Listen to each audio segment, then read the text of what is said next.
The Senior Rehab Podcast is sponsored by Great Seminars and Books. If you need high-quality geriatric con ed that's worth your time and money, check out Great.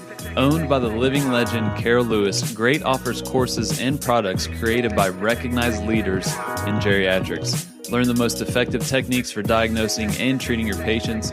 Just go to seniorrehabproject.com/great and get $25 off by using the code SRP25. The show is also sponsored by you, the listener. Go to seniorrehabproject.com/join to find out how you can help steer the direction of this movement and join our monthly meetup. Once again, that is seniorrehabproject.com/join. Hit me. Welcome to the Senior Rehab Podcast. The podcast for rehab clinicians that want to better serve older adults. And now, your host, Dustin Jones. Hello, friends. Welcome to the Senior Rehab Podcast. Thank you for your download today. Today's guest is Adrian Miranda. He's a PT at Windsor Physical Therapy in Brooklyn, New York. He's a director of clinical residency education and professor in the post-professional DPT program at Toro College. He is also host of Brooklyn Cable Television's Brick TV show, Check Out the Workout, where he and his co-hosts do different workouts in Brooklyn. He's a past speaker for New York Public Library, educating community about health, and he is also the past chair of the Minority Affairs Committee of the New York PT Association. He's also the past member of the programming committee of the New York PTA and past legislative liaison for Brooklyn/Staten Island. Adrian, welcome to the show. Thanks a lot for having me, Dustin. You know, I'll never forget meeting you. I'm not hitting on you, by the way, but so of course not. It's okay. It happens all the time. The time. All the time. So we were at CSM this past year, and Jessica Schwartz, our mutual friend, she's also a previous Senior Rehab Podcast guest where we talked about concussions. But she got a group of people together, and we all had a lovely meal, and it was the first time that I ever had deep fried mac and cheese. You remember that? I do. Some good memories, dude. I think I might have to get off this podcast and eat something. I know. It was great. We're at this. I think I recommended it to you too. I think I had it. We got it first. And I was like, I think I stopped talking, and I was like, you gotta. I think you guys asked me like, how is it? And I was like, yeah, you gotta get it. Yeah, like, you gotta get it. I think there was like a ranch dip involved somewhere, but yeah. So I will never forget that. So let's hear kind of the synopsis of your career up to this point, so listeners can know who you are. Okay, so I went to Ithaca College. It was a 5.5-year program, and I left there. Worked in a practice in Connecticut. It was Eastern Rehab Network then, now Hartford Healthcare. And then I did a residency at Sacred Heart University, an orthopedic residency for 1 full year, one grueling, great year. Mm-hmm. And then I moved back to New York City. I'm from Manhattan originally. So I moved back home, started practicing in, large orthopedic practice. Then I went to a smaller, I tried my own cash-based business for a couple of months, and I realized it just wasn't for me, to be honest. Mm-hmm. And then I went to a smaller practice in Brooklyn. Along the way, in my residency, we were TAs. So I early on in my career, I started educating. So fast forward to now, was adjunct and TA at Toro College, and now I'm director of clinical residency education here at Toro College. Taught for Summit Professional Education, a Con Ed course for a couple of months. Again, something I thought I wanted to do, travel around the country and teach, and it was great. I got to meet a lot of clinicians around the country, but also learn how passionate people are and thirsty for knowledge they are, and how caring, even though sometimes we convince about those ham and eggs PTs, I saw a lot of care. I saw a lot of people hungry for knowledge. So it was really eye-opening, and I said, well, people at least have that desire. So I did that for a little bit, and I decided it wasn't for me once again. And then I've always had a passion for the media. Always. That was when I was a student. There's a minority scholarship award, and I wrote that I wanted to be, I'm Hispanic. I'm half Colombian, half El Salvadorian, but none of my best friends, if you ask them, oh, where's Adrian from? They will not be able to tell you. It's like half, right? Like, yeah, he's Colombian and Peruvian? Question mark. Oh, Question mark. come on, guys. Yeah, so I ended up taking media courses in Brooklyn, where it's really low cost, and you get to learn field production, editing, interviewing skills, lighting. Get to do it as an adult continuing education course and get certified. And it's public access, so I got able to put some stuff that I created myself onto public access in Brooklyn. And then they also have a professional TV station where some of the shows are Emmy nominated, Mhm. and I got a chance to be a guest on it at one point, and then the host introduced me to the executive director, and I pitched an idea about going around Brooklyn and doing different sports, different activities, different Mhm. workouts. One, to promote businesses in Brooklyn, to promote the residents, but also to promote movement. Yeah. I'm sure you've talked to many therapists, really important therapists out there who are like, we got to move more, we got to move better, be Yeah. more aware of how we move.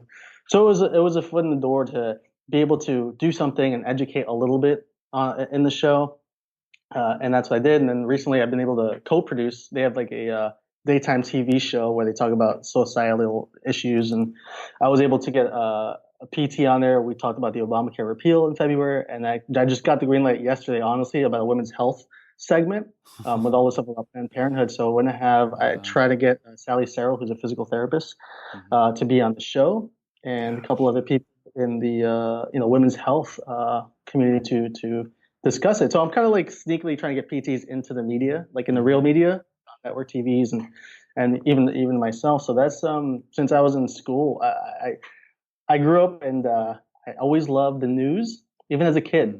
Mhm. My parents would watch Univision. If you're Hispanic out there, Univision, that's like what your parents Yeah. watch all the time. And my brother would be like, I can't watch it, it's too depressing. And I'd sit there with my parents, and I hear my dad yelling at the TV, and like sitting there, 7 years old, 8 years old, Yeah. absorbing all this stuff.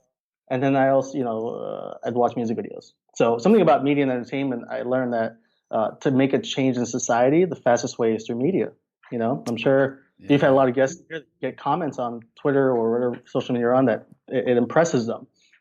So that's been kind of my ultimate career goal. And so for me, I've had opportunities to work with pretty elite people, but I've turned it down because this is kind of my passion to get into the public eye. So Yeah. that's my current project, is to get this. It's going to air, I think, April 3rd is the tentative date, to get this women's Wow. health. And I'm gonna, like I said, I'm trying to sneak in PTs in front of the cameras to discuss issues about related. Well, this segment's gonna be about related to women's health, and we'll talk about Mhm. postpartum, how in Europe physicians will they will actually give women physical therapy referrals. It's almost like, I think they all do Mm. it. In the U.S., it's not so common. There's people fighting for that to become mainstay, and it's a practice issue. It's not a legal issue. Right. But I'm trying to figure out, is there a way that we can legally, or change in policy, or change in practice, scope of practice, or what physicians know about postpartum, to help women who are in severe pain, Yeah. severe pain, incontinence issues, things that as therapists we can help. I'm sure you have geriatric patients who may have had like several C-sections or several Mhm. pregnancies, and they have hip problems, but maybe when they were 30 and they gave birth, if they had had a pelvic floor physical therapist to educate them, they may not be in the situation of chronicity or True. deconditioning. So that's to sum it up, pretty much that's kind of like my next thing that happened literally yesterday. I got the email from co-producer saying, "Hey, we got the green light for this That's segment." awesome. So we're I'll gonna have have to an put end the of, link in the show notes whenever that yeah, it's comes just out. you look for Brick TV, BRIC TV, and BK Live, and you'll find a bunch of different stuff. But I just started co-producing this year, and Beautiful. hopefully there'll be many more. I'm just trying to get, like, we said, transform society, Mhm. and that's been a work in progress since I was out of school. Just trying to That's get, and it awesome. took me this long. Yeah, so let's dive into that, because this is something. Actually, just last night I had a group with some clinicians, or a conversation with a group of clinicians via a Facebook group, and it's becoming more and more apparent that, uh, at least on social media, we are developing this echo chamber where all of us PTs will share interesting content, that we'll do podcasts and just market to clinicians. And I'm raising my hand right now saying, like, that's what I do. I'm trying to influence clinicians so they influence their patients. But we're doing a great job in that department, but in terms of public facing, I feel like we're really struggling. There's the Choose PT campaign, Get PT First is doing an awesome job. People like Kelly Starrett, with Mobility Wad. I mean, he's getting sure. on some big programs, and I don't know. It seems like that's where we need to go, especially like if we're talking about like this podcast, the Senior Rehab podcast. If we are to be the main go-to providers to work with older adults, we have to get into these media channels that you are doing right now. So I guess the question from that is, what's your opinion or perspective of how we are doing in terms of public facing, of representing ourselves as a profession and what we can do? And then, what do we need to change? What are some practical things that you would recommend to the average Joe clinician like myself? Well, I would say we're doing better now, but in general, I would have said, poorly, to be honest. We are, but here's the thing: is like what you're doing is equally as important, though. You can't, minimize what you're doing, because there's probably a clinician out there who's so stuck in a rut, they want to quit the profession, and they hear you having an interview with Jerry Durham or with Kelly Starrett, and they get inspired. So don't downplay what you're doing or say, oh, we're just talking amongst yourself. I think that's great. And guess what? You're very successful. You're doing pretty darn good. And you're influencing a lot of people. So it just depends on what your gift is or what your passion is. That's also another issue. My passion has been since I was a kid. Honestly, I wanted to be a meteorologist. I wanted to be a weatherman. Yes. I applied early decision, I think, Utica for atmospheric sciences, and something about atmospheric science didn't sound like meteorology, and I didn't want to. I was like, what the hell? No. So along the way, I took a computer test at what should you do, and came up with surgeon, physical therapist, and athletic trainer. And I hated the athletic trainer at my high school, and then I didn't want to go to medical school for so long. Right. So I was like, PT sounds cool, and I'll work with professional sports teams, and here we are.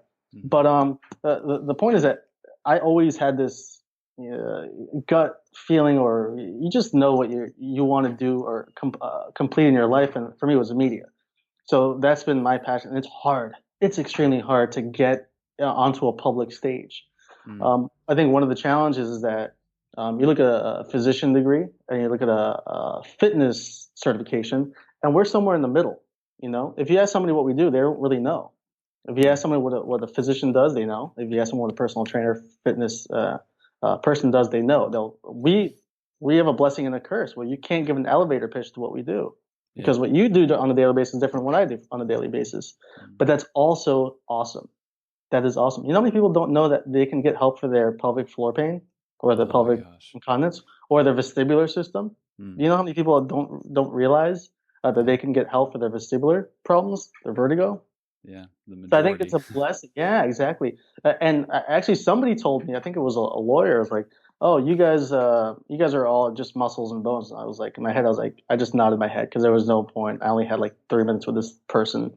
I wasn't going to explain all the different realms that we take over.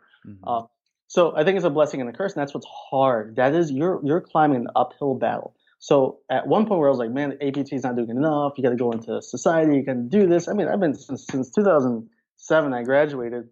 I was like, we need to do stuff on like the public sector, public markets, media. I don't really see a commercial for physical therapy. And some might say, oh, we don't want to be one of those, like those injury lawyers. They're all scams. It's not always true, but if you put the name out there, people will see it and they'll recognize it.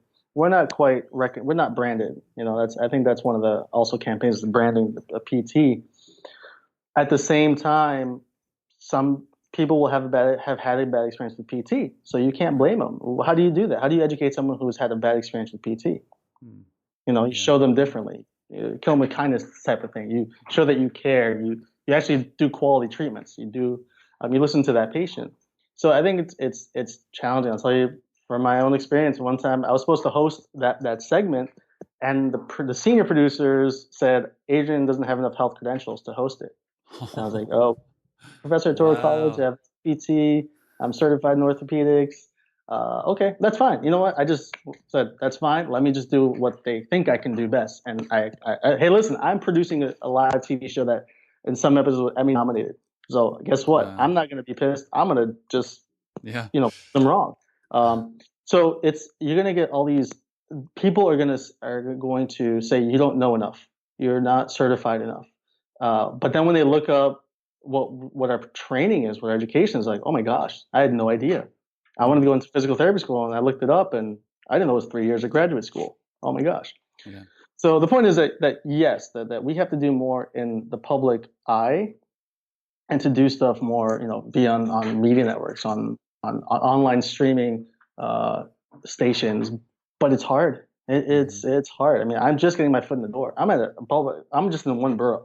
Yeah. Okay, now it just gets streamed, and which so imagine getting on a national level. I mean, that's going to take time, but effort. And I've just tried so many different ways of doing this. Yeah. And, it's not going to be easy. It really, and it's also because, like I said, you cannot brand our profession easily. You cannot ask someone, what does physical therapy do? I actually did this. I did a quick documentary. I asked people on the street. 80% of them said, "Oh, don't they do ultrasound and that tingly thing, The right?" tingly thing, yes. 8 people. I can show you like the footage. It was phenomenal. It was great being behind the camera and seeing all these people say, "Oh yeah, they teach you exercises. Oh yeah, they massage you. Oh yeah, they do." It was like 8 different responses. It was like that Reader's Digest dentist, or what does the physical therapy do for your low back pain? It was astounding. But that's also a blessing. The fact that we have we have such a different array of talents and capacities that we can help with the community is also a blessing. How do you educate that? How do you educate your friend who's at the bar, who's a lawyer? That's my challenge. Is how do you, and when people complain about, Dr. Oz, once you get in front of a camera, when you have 2 minutes, which is kind of a long time, and it's also not much time at all when you're talking about media. Like, can I really tell you in 40 minutes or 50 minutes, however long your podcast is, my whole life story? Probably not. I'm going to leave some details out. Yeah. So how can you in 2 minutes educate me as a viewer on television, as a viewer on, or reading, even reading an article on the publication? Yeah. That's tough. And so to do that, that's why people get paid lots of money to be publicists and branding specialists and marketing specialists.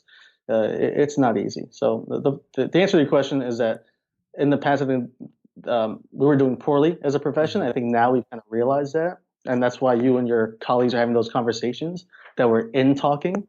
We need to out talk, but at the same time, if we out talk too much and our profession is so scattered and so down among themselves and have either given up or bad-mouthed each other and said, "Oh, there's therapists out there who see 20 patients a day, 20 patients an hour, and they're doing crappy therapy." We need to, stop that.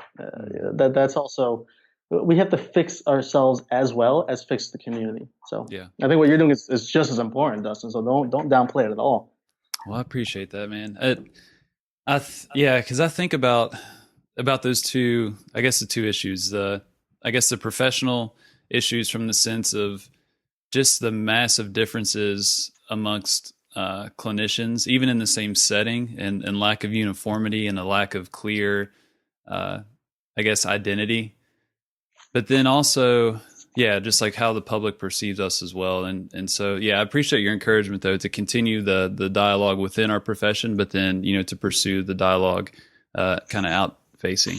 So I guess I'm going to ask a selfish question. Let's say you're a home health PT in Lexington, Kentucky, which is a little different from Brooklyn. Well, first, I would move, and then that's the first step. Does that answer your first part of the question? All right. So you're in the horse capital of the world, bourbon country, and you're a home health PT, and you wanted to impact your community on a big level. Beyond the one-on-one patient interactions, what would you do, Adrian Miranda, to try and change people's perceptions of physical therapists?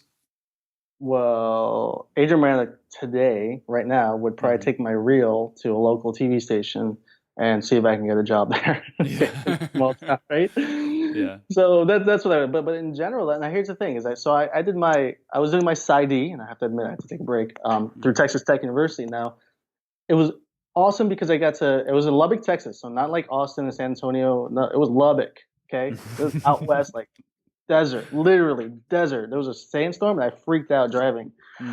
But we had therapists who were doing their psyche along with me who came from all over the place, right? So we had a guy became my buddy, I think it was Wyoming, and he was seeing ranchers. Okay. And we could talk about diversity. I Yeah. wouldn't know one bit about how to treat a rancher. I probably could figure it out. Hmm. But there's ranchers who would travel an hour, 2 hours to come see him, you know? Hmm. But so for him, he's this big, burly, he looks like Mountain Man for sure. He's a great, sweet guy. Like, I love the guy. But he knew how to deal with that population. That was where he grew up. That's where he's from. So he understood. So my answer to you is you have to do a SWOT analysis, or you have to analyze what your community needs. Right? As therapists, we do this really well. We look at impairments, we treat them, we look at the problems that their patients are having, and we create a solution for them in their neuromusculoskeletal system. Right? Mm.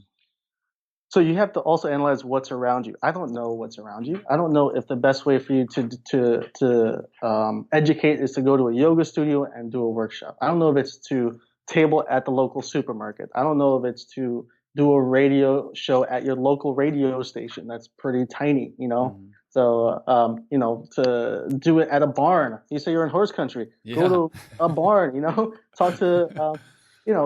So I don't. That's what's hard is that I cannot. That's where diversity comes in. It's like, I don't know what your situation is. You know, Yeah. I would never come from Brooklyn and go to your hometown. What I would do is I would live in your hometown for like 6 months, a year, and then learn what your population needs and wants, and then go from there. Yeah.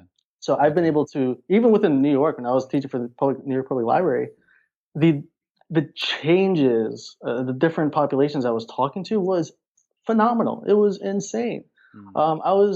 I spoke to a room of 20 Caribbean women who were taking care of other people's children, you Mm. know? So they're carrying strollers and babies who are like 30 pounds all day long. So those needs are different than the needs when I went up in, Soho, Manhattan to give a talk, and these, a little bit more affluent people who are reading how to $4 diet books, Yeah. So there's a difference. These people are going to read books. These people don't even have time to read books. These people don't have time to exercise. These people do, and they exercise. They just want to know how to exercise well. So how do you communicate between those two different populations? So horse country, where you're from, you have to analyze what the best thing for you to do is.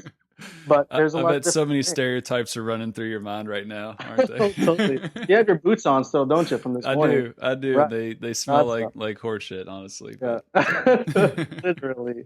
Well, ours smell like dog shit because we step in dog shit all the time. So, Right. but to answer your question, it's not a simple answer. I think sometimes as PTs we want like an algorithmic, clear cut answer, and there really is not. There's this gray area, and you have to really do your problem solving skills. But I would even just off the top of my head is find out who your local radio station hosts are, local radio stations, local TV stations, local TV show hosts. Are they regulars at a store? What do people do to exercise? Where do people gravitate? Is there a fair or fest? I guarantee you guys have like fairs, right? Like Hmm. festivals in town. Oh yeah. Okay. So yeah, I know. You see. And I love fairs, by the way. But so is that a place to do something? Do you set up a table and educate people? Do you have a talk? Instead of Hmm. when the bluegrass band is done, the country band is done, Hmm. Dustin Jones comes on and gives like a 20-minute talk about what's going on I like with your it. body. You How know do the you best part about that what? is they're probably gonna have fried mac and cheese at that fair too. So I'll kill some of And that then after my you'll speech. invite me and say, "Here's my buddy. He's gonna finish up the talk." Mac and cheese Awesome. Awesome. honorarium. Well, let's transition to the topic of diversity. I know I want to be respectful of your time. I know you got to get off here pretty soon. But can you just kind of give us, I guess, the kind of a summary of the lay of the land in terms of diversity in our profession or lack thereof? And then, yeah, just what's your opinion on that? Okay, well, I mean, it's very white. Okay, so it's very white. Let's get that out of the way. And so I was invited to give a talk to the chapter presidents at this recent CSM by diversity. And we one of the cool things that I found, and I actually know somebody who does diversity and cultural education to Fortune 500 companies.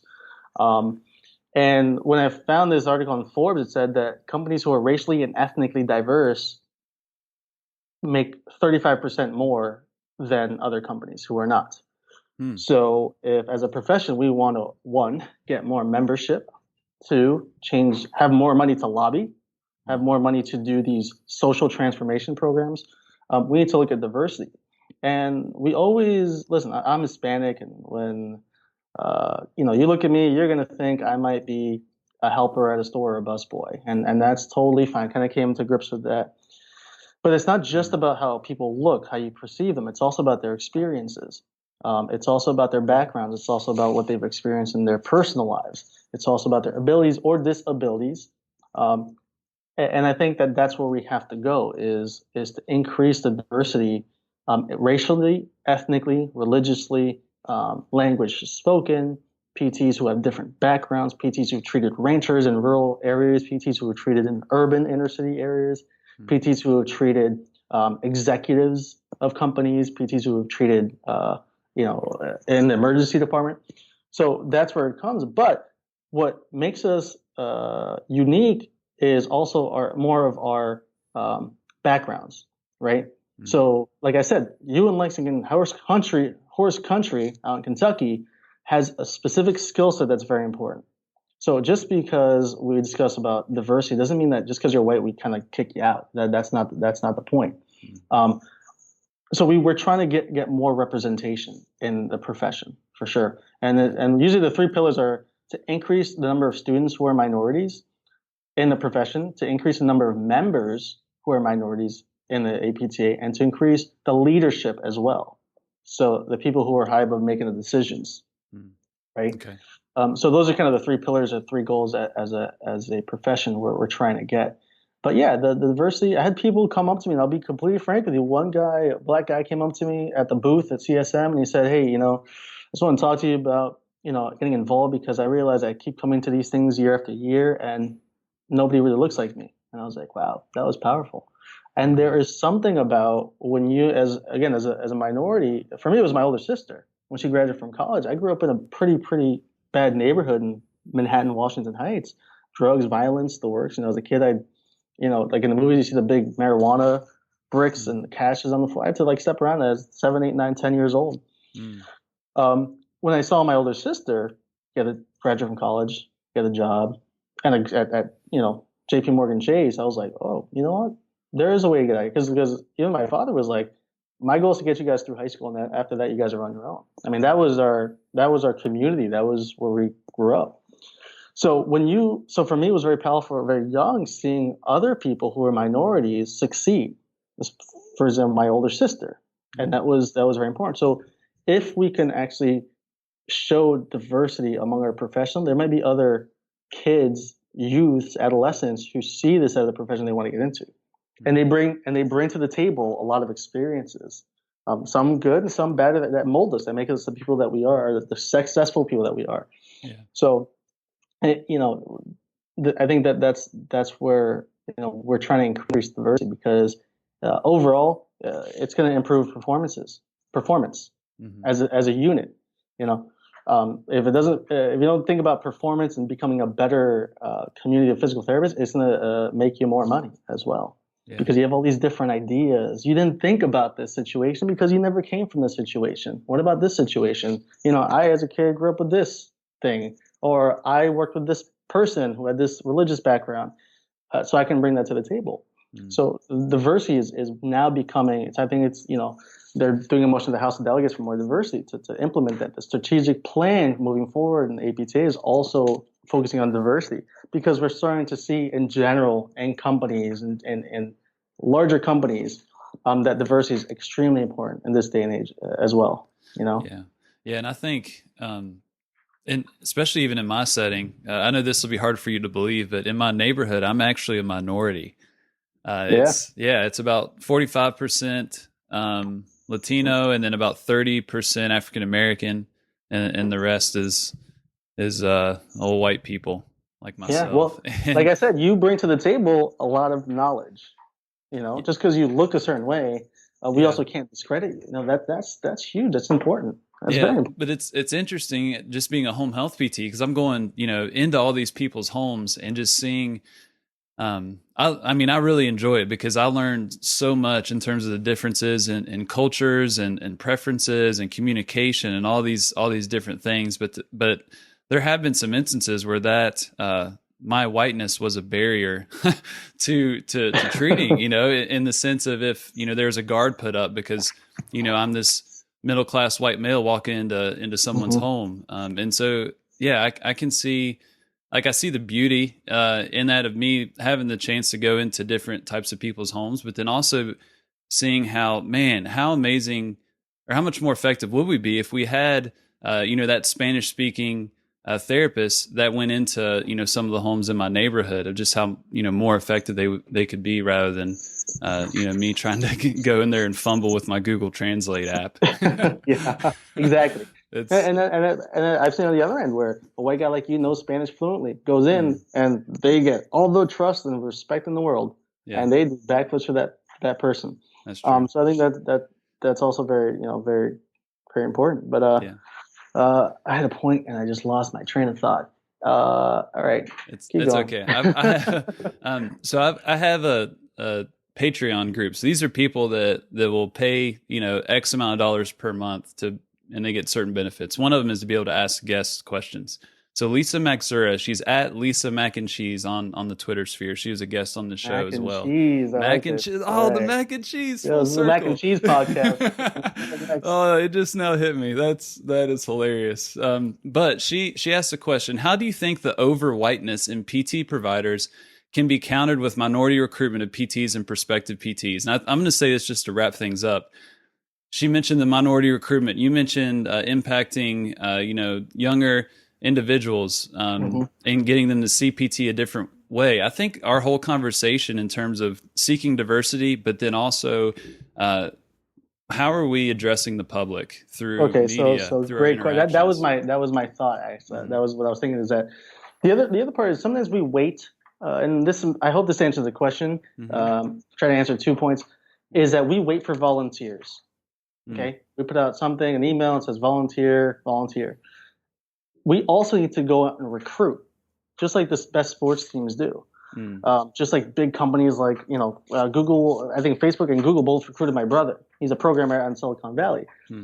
So that is something that's very, very uplifting to somebody. So you asked me to come on the show. I was very, I was honored. Of course, I'm going to do it. So the same way we should do it with people who are in minority areas. So we as a profession or as clinicians or PT practice owners or you name it, academics, you need to go out and recruit minorities. Don't just wait for them to apply. You're not going to get anybody. Someone's going to be like, I'm not good enough to do PT school. Guess what? They're actually brilliant. Maybe they're not. And this happened at CSM at the talk. What if there's a 4.0 GPA, African American kid? Can we get them scholarships? Whoa, hold on.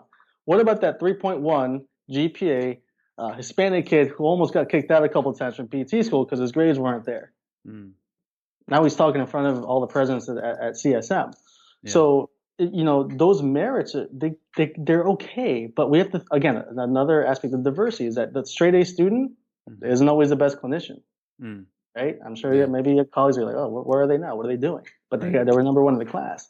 So, which don't get me wrong, that's very important as well. That's great. We need to go out and search and do active recruiting. What me and one of my committee members, when I was the chair, was we went to MLK High School, which is majority African American Latino high school in Manhattan, and we just did a career day. We just sat at the table answering questions, asked the kids, "What is PT? This is what you do." If kids went to PT, we'd ask them what we talk about them, what we do as professionals.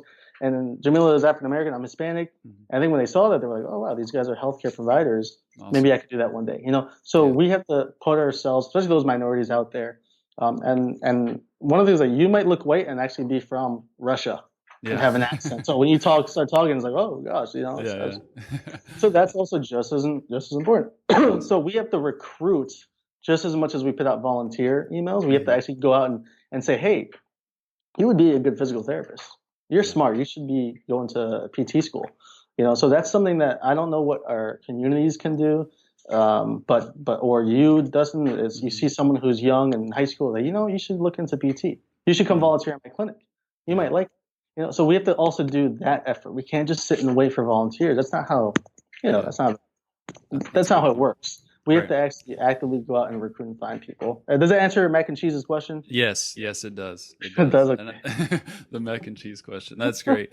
Adrian Miranda, thank you, sir, for coming on the show and just, being in media, doing a TV show, writing a book in the near future. Thanks for your career. You're making a big difference. I know a lot of listeners will probably have a lot of questions, but then have a lot of things to think about, ponder on, and hopefully act on. But if they do have questions to pick your brain, where could they reach you on the interwebs?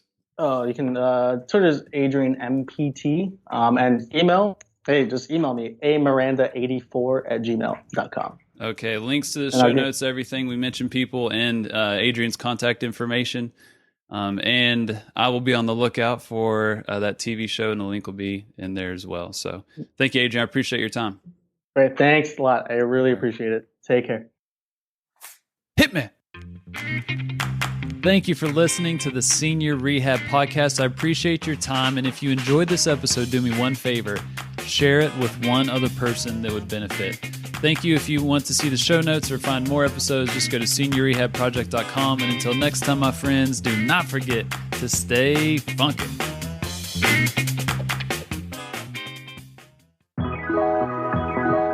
The Senior Rehab Podcast is sponsored by Great Seminars and Books. If you need high-quality geriatric con ed that's worth your time and money, check out Great.